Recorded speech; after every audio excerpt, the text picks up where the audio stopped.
Greetings of peace to our brothers and sisters out there.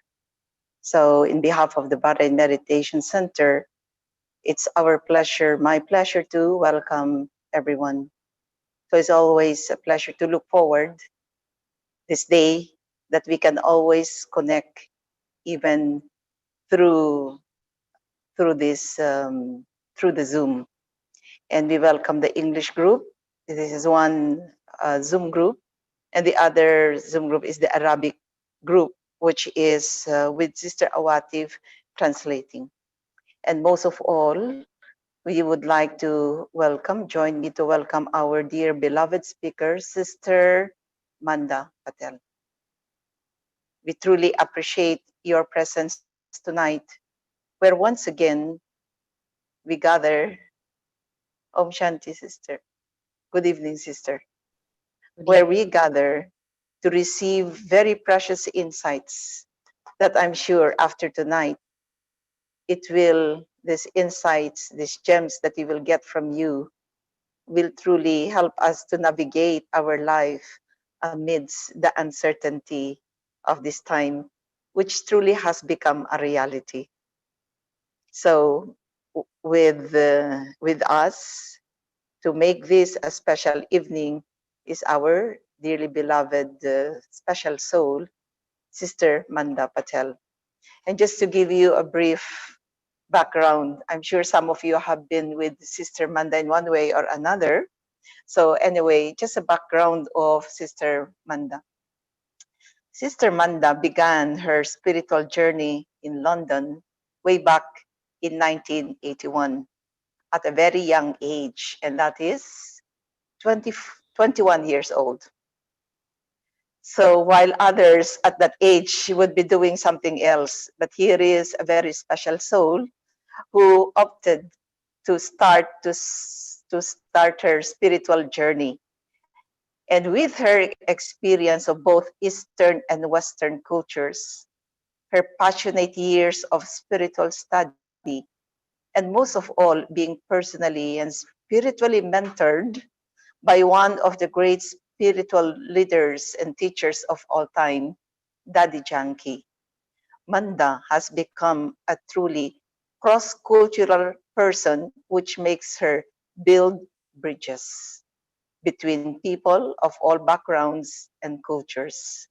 With this, she has acquired a special talent for what we call spiritual pragmatism, which is just her ability of translating simple but ancient, deep truths into our everyday life. So she has that ability to remove that mysticism in meditation, spirituality, and really put it in practical life. Along with Manda's warm and engaging personality, and being a truly gifted speaker because she can speak Hindi, she can speak and translate English and Gujarati, she is able to share wisdom on spiritual values and most of all, inspire spiritual development in everyday life, which we are going to get a taste of this tonight. Since 1993 till now, Manda has been the director of the Brahma Kumaris Global Retreat Center in Oxford, which is one of the international values-based personal development residential retreat centers run by the BKWSU. The center is one of the UK's most popular retreat venues, hosting numerous national and international seminars and training sessions. Each year, more than 10,000 people from all professions and all walks of life come through its doors. And one with the personality and speciality of Sister Manda, she is responsible for the day-to-day management of the center, for event planning, mid-long-term strategy development, to make sure that everyone who comes to the center would go taking along with them peace, love, and joy in their hearts. Manda continues to travel, sharing that spiritual fragrance as an ambassador of the simple spiritual truths that lie behind this organization. We are so grateful that she has accepted to be with us at this time, despite her very busy schedule. So join me to warmly welcome Sister Manda to share her precious insights on the topic, transforming uncertainty into possibility. Welcome, sister. We're so happy to have you with us tonight. Thank you so much, Vicky. Oh my goodness, what an introduction. A bit much, I'm sure. There's But no sound. sorry, can you hear me okay? Oh no. Can you hear me okay? Yes, yes, you're very clear. Okay, thank you. I was just saying, Vicky, my goodness, what a long introduction. I'm sure it wasn't necessary. And I'm sure I've met many of my brothers and sisters from the Middle East, from Bahrain. It's been a long time since I was in Bahrain. In fact, I came with Daddy Gulzar, so must have been 10 years ago or something like that. And still remember my time being there. So thank you for that very elaborated introduction. But also a pleasure to be with all of you this evening. We're experiencing one of your your type of summer days actually today. It's very, very hot. The temperatures are in mid 30s. So I think it's meant to be 33, 35 or something like that. So if you hear some noises, because all my windows are open, my fan is on. But it's one of those uncertainties that appear in front of us, and we just have to be prepared for everything, right? So, anyway, I think it's appropriate to just take a few moments to be together and be here. Whilst Zooms are great and we can switch on our screens and be with each other, but it's also very easy for us to multitask while we're doing something like this. Some of you might be cooking, some of you might be eating, some of you might be out for a walk. One day I saw someone on the screen jogging as he was listening to something that was on Zoom. So anyway, let's just be present. And I'd really like you to be present with your mind. That means with your thoughts, your feelings, and even with your physical energy. Feel yourself seated wherever it is that you are.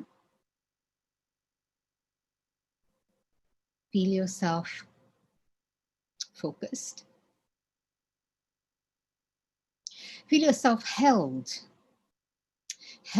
by your own intentions, your own desire to evolve and to grow spiritually, either with some words that might be shared with you, or just the fact that we've given or you've given time for this. Honor that time. Honor yourself. Honor this opportunity. And be present with the intention of taking most for your own self.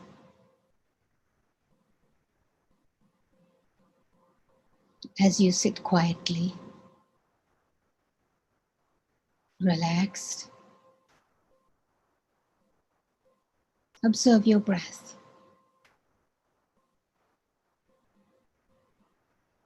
If you need to close your eyes, close your eyes. But if you're used to keeping your eyes and internalizing your attention, then by all means, keep your eyes open.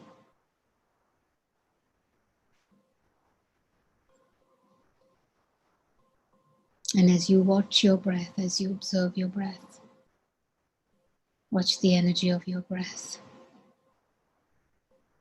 Just in your observing, become quiet, become soft, become restful.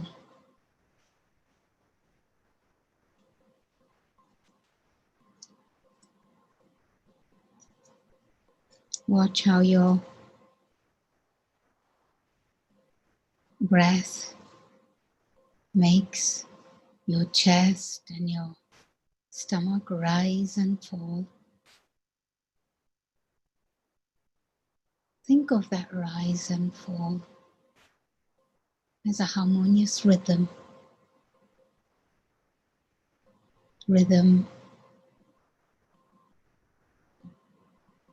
with nature, rhythm of vibration and energy align with one another.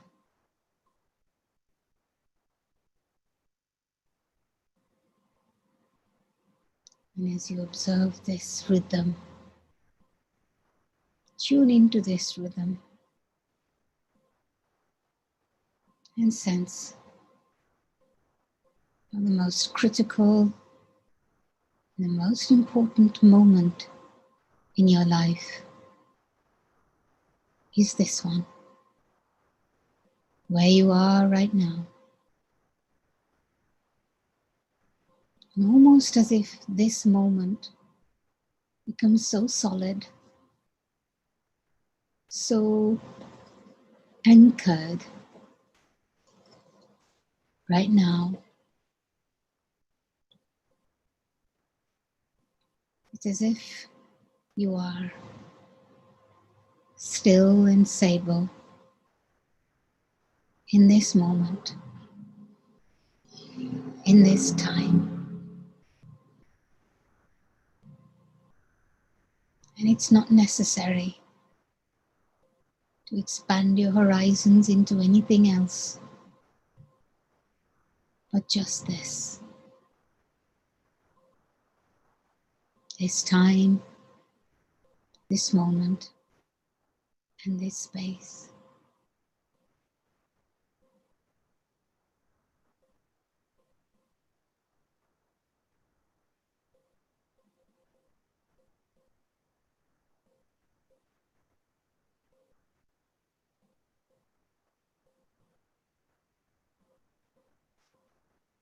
Thank you.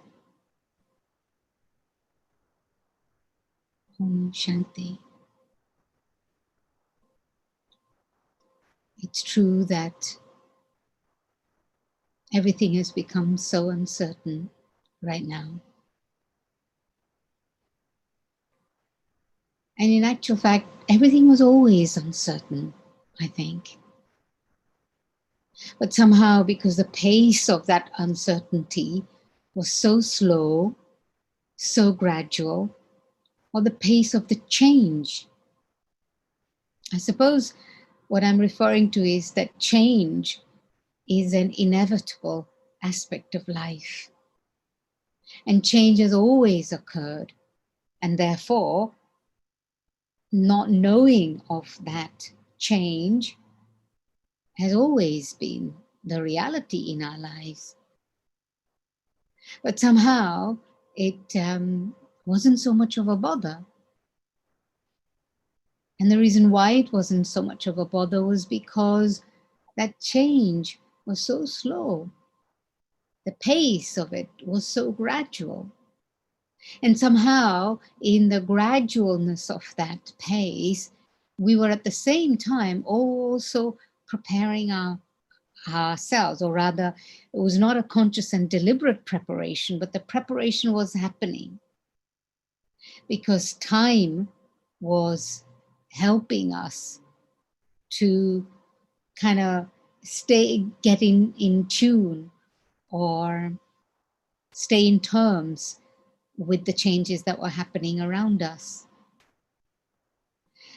But now, the pace of change is so incredibly fast on all different levels that we just can't keep up with that pace of change. And because we're not able to keep up with that pace of change, we get anxious. We get uncertain. We get afraid, really.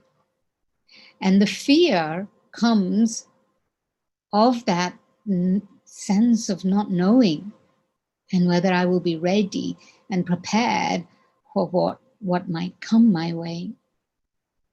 And so the change, or the uncertainty that comes as a result of the pace of change that's occurring around us, inside ourselves, we are concerned. So our perception, our thinking about what's happening is outside. But our own perception of it creates anxiety and fear inside of us. And so how is it that we can, first of all, come to terms with it, and then be able to find solution to all situations that we find ourselves in? And when we talk about possibility, I see the possibilities as solutions more than anything else. And so for me, the sense seems to be at the moment that there is nothing, in a sense, nothing we can do about what's happening outside of us. Because everything that happens for everyone, individually, personally, collectively, and otherwise also, there are so many ingredients and factors coming together. And none of us are fully aware of all these ingredients and factors. You know, media tells us many things, scientists tell us many things, biologists tell us many things that are occurring, environmentalists tell us about the possibility of the future. And all of that might be true. However, I need to learn to hear all of that, and yet at the same time, find a place of reconciliation about that within my own self. And for me, what really seems to work is the mindset that I can only do what I can about what's in front of me. I can only do something about what's right now in this moment in time. And I have to say, I'm really learning that lesson for myself a lot. Because I'm in a situation, those of you who've been here before, and Vicky mentioned the retreat center. We have this incredibly beautiful retreat center, 18th century Palladian villa, built in 1756. And we ran it for 25 years. And then we had to arrange for a complete refurbishment of the place inside. All the pipe work, all the plumbing and all the wiring had to change because it was very old. And if we want to continue to serve from that place, then we had to do something about it. So all of that so that's been happening for the last 2 years. We moved out. I'd lived there for 25 years. And then I moved out of there with a group of 30 people who went on into different places. And now out of that 30 people, we're about 12 left here. The building is 2/3 ready. The work is 2/3 ready. And basically it's just the superficial work that needs to be completed. And so, of course, there is this feeling, how is it going to be in the future? What are we going to do? How are we going to run the place? Who's going to be there?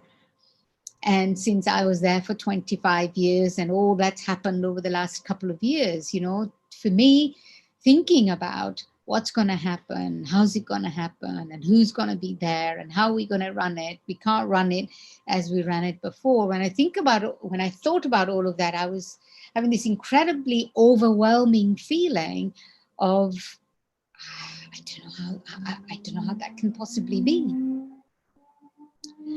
And I had to get to a place inside my own mind where I had to say, okay, this feeling is there, but the reality is, what can I do right now?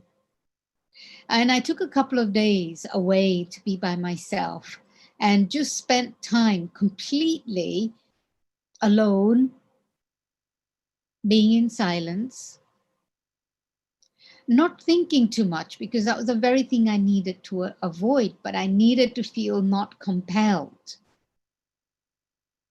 and not compelled by this overwhelming feeling of uncertainty.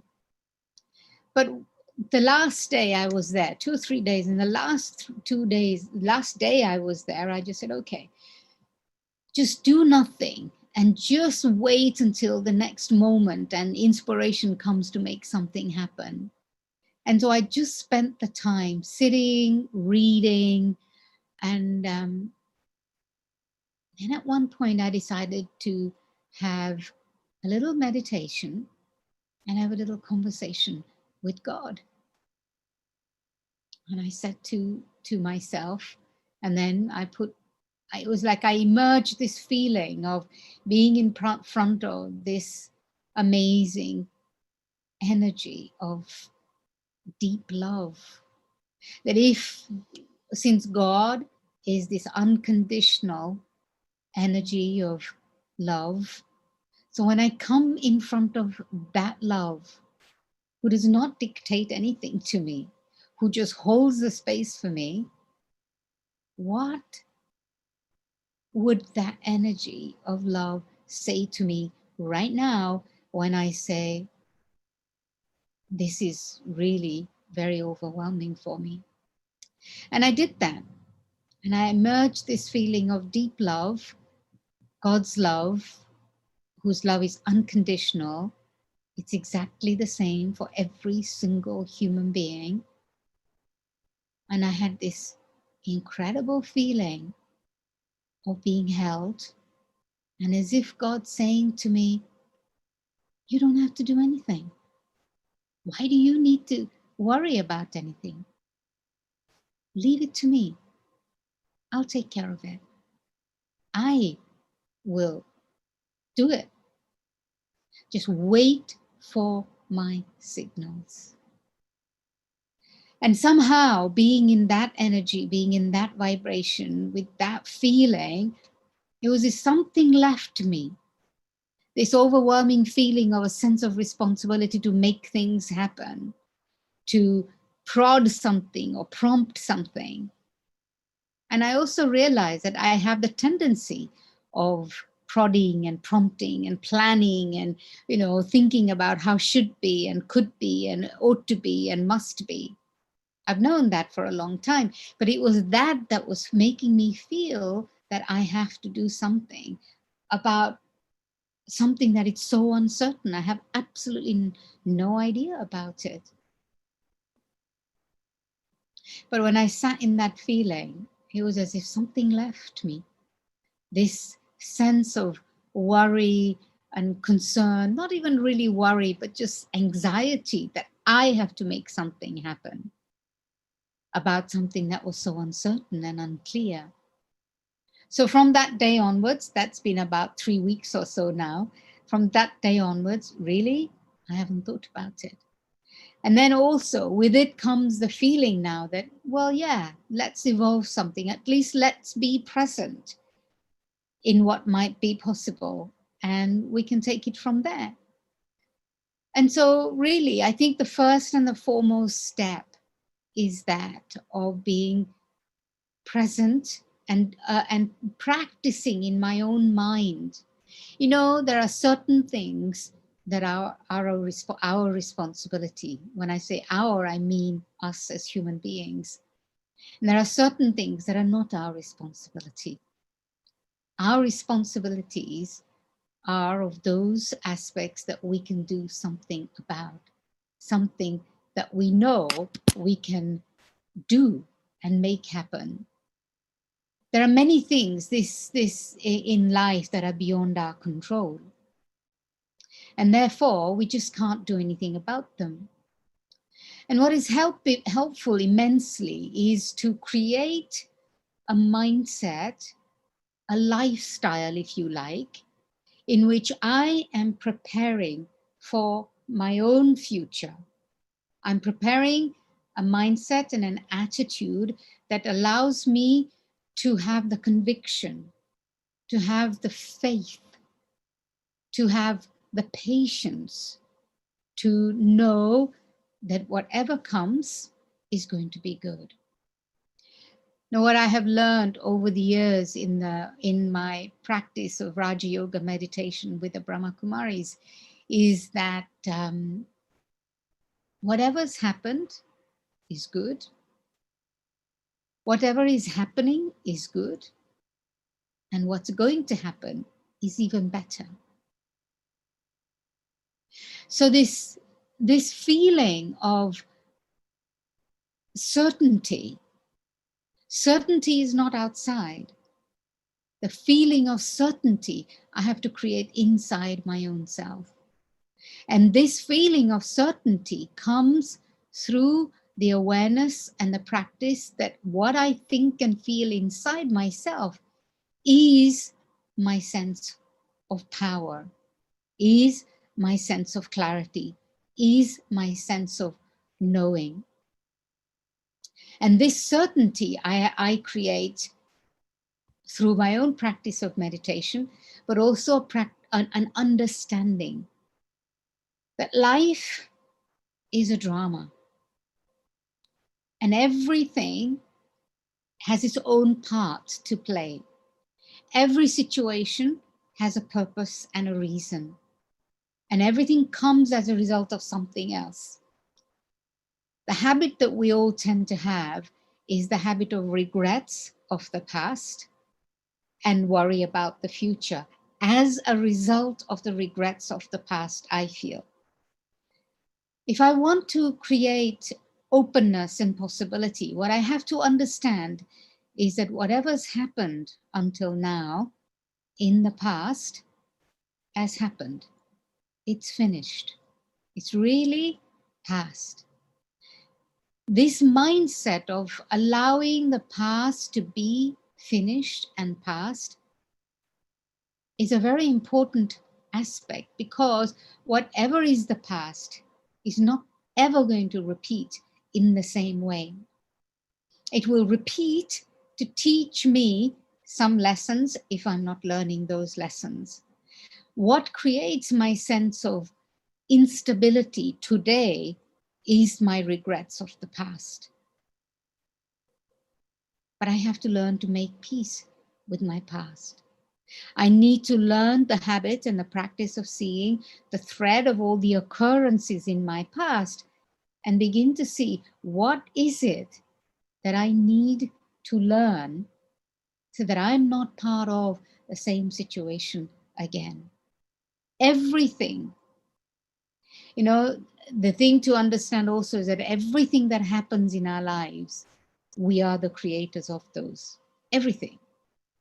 The people that we come into contact with, I know it sounds easy to say, and I know it's extremely difficult to accept that, because somehow often there seems to be no relevance between what I'm seeing outside of me and what's going on inside of me.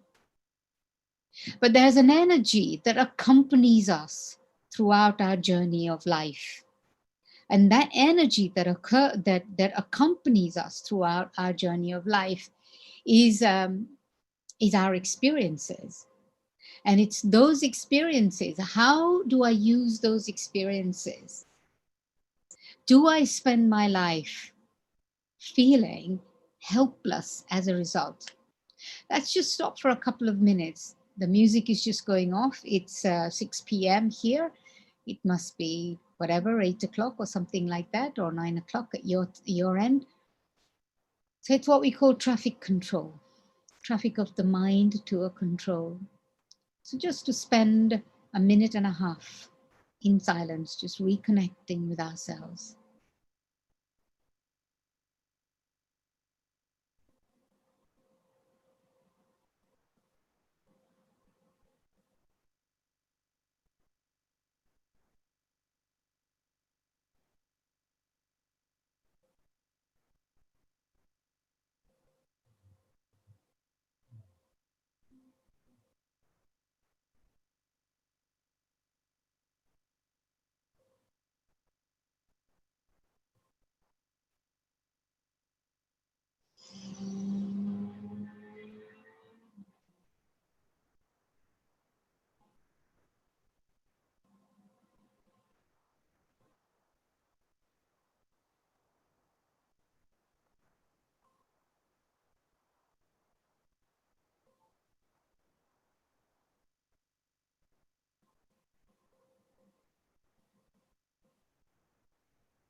Thank you. So there is this energy that accompanies us throughout our journey of life. And I think that what we have to do is we have to take stock of that energy. What is the energy that I have created up until now for myself? And, or rather, what is the energy that I want to create for my future? Do I worry and do I kind of regret, so that there's this sense of a burden and a sense of heaviness within myself? Because if I'm carrying that, then this will definitely make me worry about my future. So one of the aspects that I've learned to do is to say, okay, let me create right now in this present moment a way of being, a way of life in such a way that I know that everything that my future will bring me is absolutely the right thing, because I have made preparations for what is to come tomorrow. My preparation is through my thoughts, my feelings, my attitudes, my mindset, as well as the quality of my actions. And so, whether it's my mind, my words, my actions, or my mind, my body, my wealth, my time, my money, everything, because everything is uncertain this day and age. You know, in our Raja Yoga practice of meditation, we give an understanding of the concept of time. And we consider this time to be a time when everything is reaching its peak. Everything is reaching its extreme. And so in these extreme times of, and we're seeing in terms of elements, whether it's politics or whether it's economy or whether it's nature, everything, it's kind of pointing at a place in which it's all becoming very volatile. And you just don't know what is to come. So instead of trying to make that change that, what I have to do is to learn to create power and energy within my own life, within my own self, in such a way that it inspires others, but it creates strength of stability and clarity and wisdom in my life. So I want to start with, let's say, the uncertainty about my own body. None of us know what's going to happen tomorrow. No, we had a conversation here this morning. There's a particular individual here that she's a driving instructor. And as a driving instructor, of course, she's not coming into contact with many people, but she's teaching driving. So, you know, they're sitting in the same car. And we are about 6 people living together here. And one particular individual felt quite concerned that, you know, this person is going out working with different people, maybe 3 or 4 people throughout the week, actually not many, but that she's in quite close proximity and that she might catch something and bring it into the house and others might be affected. There's one person out of 5, out of 6 actually, who was concerned, and the rest of us were saying, well, no, we're not concerned about it. The reason why we're not concerned about it is if she's taking all the precautions and we are not worried, then we won't draw that to ourselves. And so we're okay for her to go out there and work because she needs to earn a living for herself. And so it's this thing of, if I use my own body in the way that strengthens my body, then my body in every way will become stronger to resist any in towards possibilities that might come.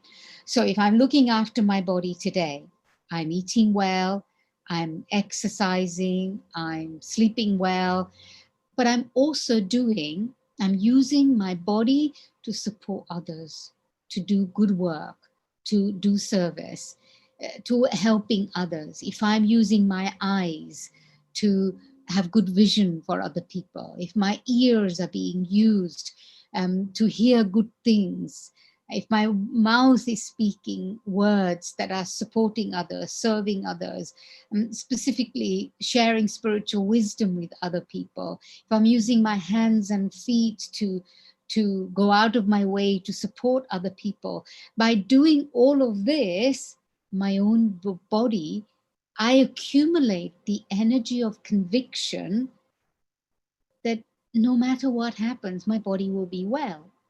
And even if my body is not well, I know that I will be, the body will have the strength to be able to cope with it. That my, people, again, when we were talking this morning, we were talking about, having a pain threshold that allows us to cope with what physical body copes with. My mother is a little bit unwell at the moment, and we were talking to a specialist, my family, my brother and sisters, we were all talking to a specialist about it today. And when you say, that generation of 40s and 30s, they have so much stamina, they have a very high tolerance level. And you say to her, how are you feeling? She, oh yeah, I'm okay, I can cope with it. But we know she's not okay. And so we were telling the doctor, and he was laughing, and he said it's true that generation had such a high pain threshold, and they don't worry about their ill health. And so for us to be able to not be worried about the uncertainty of our own physical lack of well-being, if you like, future, let me strengthen my body now. Let me use my body in such a way that I am strong, and I'm able to have the trust and the faith that everything will be fine for me. We have to create that in the present moment. Let go of the past. Forget what happened in the past. Now, I'm sorry if I'm sounding a bit dismissive of the past. I don't mean to be, but it's, let me not mull over it. If I keep thinking about something that's happened that's negative in the past and think that that's going to be the future, then I'm actually reliving my past again and again. And if I relive that past, I actually bring that present. That's the energy that travels with me. My thoughts of what's happening to me, that travels with me. And so it's really a question of saying, no, today, what can I do? And it's the same thing in terms of my wealth. If we're seeing what's happening in the economy, and God only knows what's going to happen in the time to come, with all these uncertainties in the world. And so, but let me not worry about it. Let me say, okay, what can I do again with my wealth, whatever little that I have today? Wealth is also an energy. If you stock up a lot in your bank, isn't necessarily going to be there when you need it. Banks will eat it up, governments will eat it up. If you store it under your your mattress, or if you put it in a tank and bury it under the ground, a time might come when you may not be able to use that wealth. But what I have to learn to do is to use the wealth that I have today in such a way that the energy of positivity, the energy of the vibrancy of serving others, supporting others, helping others with money, to allow people to increase their own well-being, to use my money to help other people, is actually going to allow that money in the form of positive energy to travel with me. So while I might have been carrying the energy of the past, what has been accompanying with me is my worry, or my actions, or the way in which I've used my wealth in the past. That's the energy that's traveling with me. So I'm changing the trajectory of that energy now. What I'm trying to do is create such positive energy through my mind. We haven't talked about the mind, so we'll talk about in a minute. My body, my wealth. I am creating energy of positivity. It's an energy, when you donate something, you feel good that you gave for a worthy cause, that cause that's going to help others or directly to people. When you do that, then your heart feels good. There's positivity. You know, I learned the difference between donation and charity from actually Dadi Janki, who was the head of the Brahma Kumaris for the last 10 years, and she recently passed away. Someone with whom I have had the fortune of being with for ever since I started my journey for 39 years. And I remember her giving this amazing definition of difference between donation and charity. So donation is where you have money and you think, yeah, let me give a little bit for a good cause. So that's a donation. So you have enough and you give a little bit for that, knowing its importance, knowing its value. Charity is where somebody is desperately in need of something. You have to make a sacrifice for your own self. In a sense, you have to take something off your own back to give it to that person. That's charity. When you have kind of supported someone in that way, the consolation, the comfort that they feel in that moment of desperation for themselves from you, that feeling that they help you, that they create, and the positive energy that they give you at that time is like an energy that's a shield for you. That's a shield of protection for you. And whenever if you ever find yourself in that kind of a situation where you have nothing, or you have very little, or you need something, someone will be there somehow, in some way, to give you what you need in that moment. This is quite something. If you feed someone, you know, there's this in the Bible, and I'm sure there must be some this notion in other religious traditions also, where if you can feed someone once, but if you teach them to earn a living for themselves, then you've taught them to feed themselves for the rest of their life. So serving people with that kind of an attitude and mindset of serving people to support them, not necessarily physically all the time. You might do that once, but then you teach them to earn for themselves, and that happens more spiritually. That's how I've learned it and understood it. When you helps people to make their mind strong, when you help people to understand and have clarity and learn to tap into their own resources themselves, when you teach people to make a connection with God, and they can learn to console their hearts and heal their hearts through their connection with God, then you teach them to be independent for the whole of their life. And it's the same thing in terms of our own selves as well.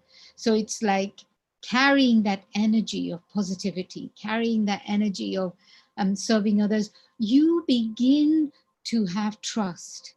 You begin to have faith in yourself, in your life, in those around you, that whatever happens, you will always have a roof over your head. It may not be a palace, and you don't need to be protected. A palace, you can have a roof over your head. You don't need a 5-course meal every single day, but when you have served others, you know that whatever you need will always come to you in whatever way you need it. But so it's not about saying, well, I need this, this, and this, and I need everything that I want everything that I need, and it should be there. It's not about that. You will always need. And the reality is that human beings, we need very little. We now live in a culture of abundance in such a way that, and our attention so focused outside on things that are constantly changing, that we develop the tendency of wanting to hold on, wanting more. And so we develop the tendency of greed and possessiveness, and we think that we never have enough, when actually we have enough to live and to survive and to serve others and support others as well. And so really what I'm talking about is creating a lifestyle today that will always be there for serve me and I don't have to worry about what's happening in the world or in my country or whatever. Not only will I have enough to live by, but in fact I will be able to help other people have a comfortable and a safe life if my life is like that. So it's really about creating that kind of a mindset and an attitude. And I feel that in terms of our own minds also, making our minds strong. This is where we need to learn the ability to concentrate, to be still, to be silent, to be quiet, to make our minds like a recipient, recipients. I'll make our minds recipients of um, of inspiration or recipients of good thoughts, where my mind can be planted with positive thoughts so that I know exactly what I need to do at what moment in time. And that's to do with the practice of stillness and stability.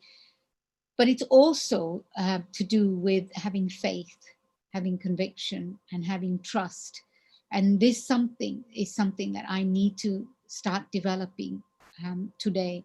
And as I begin to develop that, I know that when the time comes, I can stop thinking about something. I can think as much as I need to, and I can stop thinking when I don't need to think about.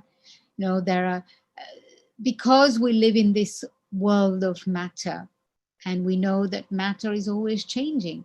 We know that matter, everything that consists of matter is transient. Everything, nothing is forever. Nothing is going to last forever. And the more we consider ourselves to be part of matter, the more we begin to believe that we're transient too. Yet the understanding that we human spirits are eternal beings. We always exist. I, the spiritual being, is a being of light, a being of love, a being of peace, a being of truth, a being of joy. And I'm always that. The only time I'm not that is when I forget that. And what's happened over a long period of time is that we have forgotten who we truly are. We have forgotten that we are this spiritual, divine, unconditional, pure energy in perfect image of God, our eternal guide and our eternal friend and our eternal teacher. And that our mind also becomes strong and stable when we are in connection with that one. The more we make time, when we have to make time for this, it doesn't happen. And it has to be every single day. We eat every single day. Do we need to eat as much as we eat and as many times a day as we eat? I realize this. I've changed my eating habits now, and I eat twice a day. I don't eat 3 times a day, and I rarely have things in between. Even I might have a piece of fruit or something, but generally, and I've realized as I've started to do that, I don't need to eat as much as I think I need to eat. So the question for me then is that we eat so often, how much do we feed our minds?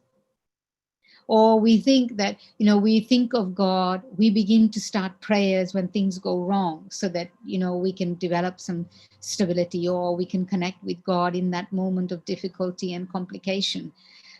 Is that why? And when I then have complications and difficulty, and when I try to connect with God at that time, I can't do it because I'm not in practice. I don't have the habit.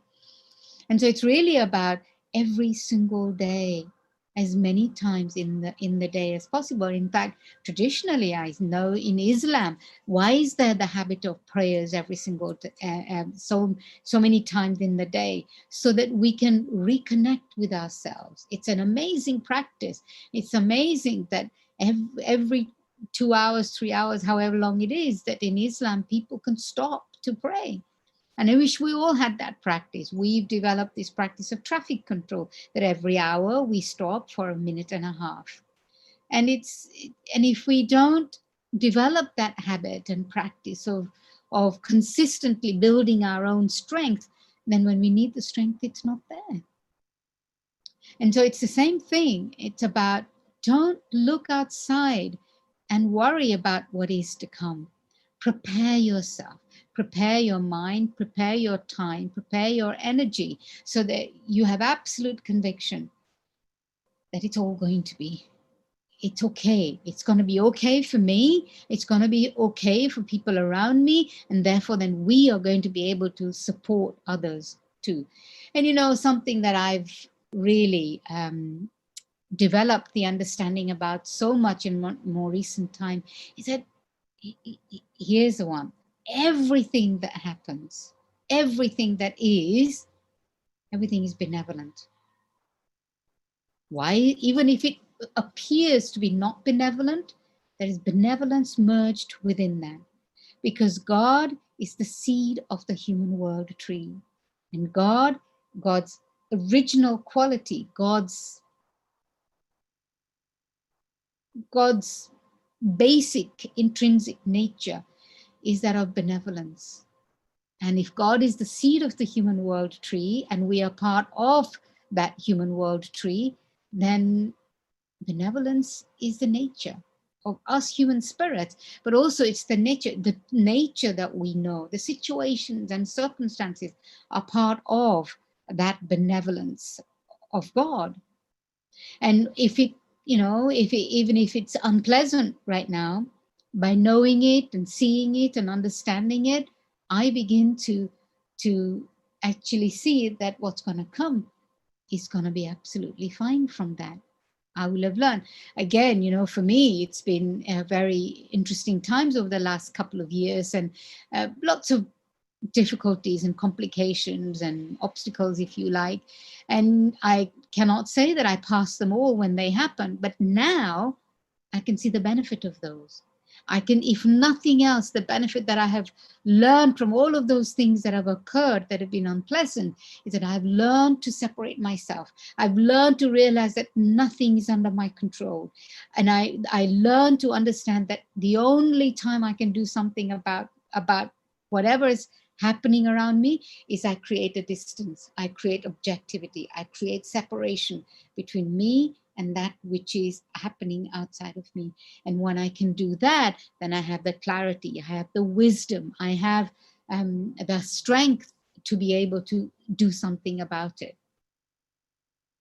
And so the unpleasantness, it's okay. There was this huge benevolence where I have grown so much spiritually that I can feel that this inner clarity is helping me now to stay objective. And now I'm not going to fail in the future when it happens. If anything, I'm going to be able to see the wisdom in it way before it happens as well. And so really develop this mindset and attitude about things so that we feel strong and clear and conviction about that. So I'll stop here to invite any thoughts or comments or questions that you might have so that we can talk about it, and then stop for a few minutes of meditation in a bit. I see there's some comments in the chat. Define benevolence. That's a good question. Benevolence is that which is of benefit to everyone. That which has benefit in everything.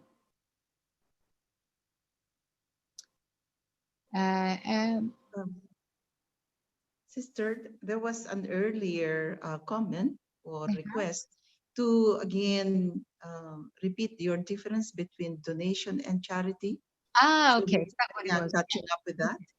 Okay, so the difference between donation and charity. Donation is where I know I'm giving some financial support financially, or it might be in kind. So, maybe if you have a factory, then you might give something free to those who need it because you have it. So donation is giving to benefit others, helping others who need something, and you give it because you realize its importance. Charity is where you give when you know someone needs it, but you have to take it off your own back. You don't have enough. You're making sacrifices of your own self and giving it to someone. So you don't just give it because you have it. You're making personal sacrifices to be able to give to someone else. That's charity. And that charity is a very powerful thing. Yeah. Okay, yeah, sister, thank you. So the question over here, sister, if I am physically not well, many negative thoughts comes into the mind. Mhm. How can I overcome this situation to positive thoughts and vibrations? To what was the last bit? To positive thoughts To and positive. yeah, vibrations. Well, you know, you have to make a little bit of effort. You have to, if you're physically not well, know that this has come. It has come to show me something about myself, that maybe I need to take care of myself. It has come, maybe I need to just sit back and relax and take time to take care of myself. Make peace with whatever it is that is uncomfortable, to make peace with it, as in accept it. You know, if something is happening and you think this shouldn't be happening and why is this happening, and you're not able to accept it, then there's more and more turmoil in your head. And so whatever is happening feels even harder than it needs to be. So, okay, so I'm unwell. Okay, I'm unwell. I get it. I understand. Now, what can I do about it? How can I look after myself? What can I do to ease the pain that I have? Take care of yourself physically. Give yourself whatever it is that you need. If you need to eat well, if you need some medicine, if you need some rest, give yourself whatever it is that you need. Then pay attention to thinking about it. Then you'll be able to, as you know, it's like I was telling you about my mother today. When we were speaking to the consultant today, my mother says she's got pain, but my mother says she doesn't want to take cocodamals because she's heard other people tell her that painkillers are not good for you. So she takes them only once a day when the doctor said she could take 3 times a day. And when we told the consultant that this is what she's saying, he said, "Who's saying this?" He said, "It's more important to take the painkillers when they're prescribed. Yes, they slow down your digestion, but we can give her something to make her digestion improve. But it's important that she's comfortable. It's important that the quality of her life is better. When she's better, then we can look at other aspects of herself." So it's the same principle again that I'm telling you now, that whatever it is that then when for my mother, for instance, instead of suffering, she's saying, yeah, she's not well in the daytime. She only takes the painkiller at night so that she can sleep well, but at the daytime she's in pain. But why? Why put yourself through that? So we had to convince her to keep taking the painkillers. And it's the same thing for you to make yourself more comfortable. Do whatever you need to. Then focus on thinking positively and creating positive thoughts. Whatever comes our way, it comes us to show us and teach us something about ourselves. Okay? Okay, that's great, sister. So next question. Mhm. I live in, oh no, if past events have caused me a lot of pain, how can I still think it is good? More so, past failures have left me hopeless Yes. about the future. So Yes. kindly share your thoughts. Okay, what Thank I you. would say about that is that whatever happens, it's happening. What was the lesson that I needed to learn from those situations? Just don't get up into the right and wrong of those situations. Don't get into the right and wrong. What causes us pain in any situation? This is right and this is wrong, and they did this and they did that and they shouldn't have done that. Don't go into that. Instead, just ask yourself this question: what do I have to learn from what happened in my past? even if it is to learn, let me not look at other people, let me not see them and think that they shouldn't do this and they shouldn't, let me not, whatever it might be. I think we need to sit back, be objective. Why did I take pain from it? What caused me the pain from it? Sometimes people might be deliberate. You know, when we were kids, we used to be told, we were taught that if somebody gives you something and you don't take it, then it stays with them. And it could be physical things, or it could be words. If somebody said you nasty words and you don't take them, you say, okay, they've said them, they're theirs, and I'm not going to take them. And then as kids, we were told, if you don't listen to what they're saying, it doesn't matter, doesn't affect you. So it's the same thing now. As adults, we have to remind ourselves that in actual fact, I don't have to take on what other people are saying to me. So separate yourself and allow your pain to be healed in that way, so that you can then be learning the lesson. You can be objective, and then next time, for the future, you know what to do and how not to allow yourself to experience pain of it. Okay. So shall we move on to the next question, sister? So I live in Kuwait and have been planning to buy a house so I would have a roof on my head when I return to the home country. So she was planning a house before the lockdown. So because, yeah, that was the reason. Should I go ahead now or not?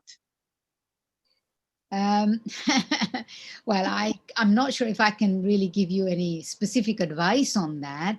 Um, I think that you have to check your intentions and motives. Why were you doing it? Were you not trusting? If you don't have, I mean, I don't know if I can specifically give you advice on that.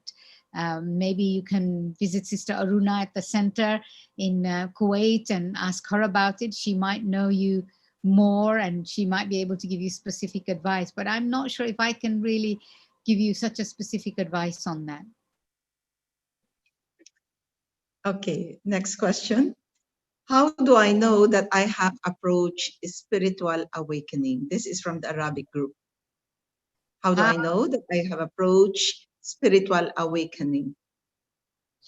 Well, I mean, I think when we're spiritually awake, we stay happier. We are less affected by what's happening around us.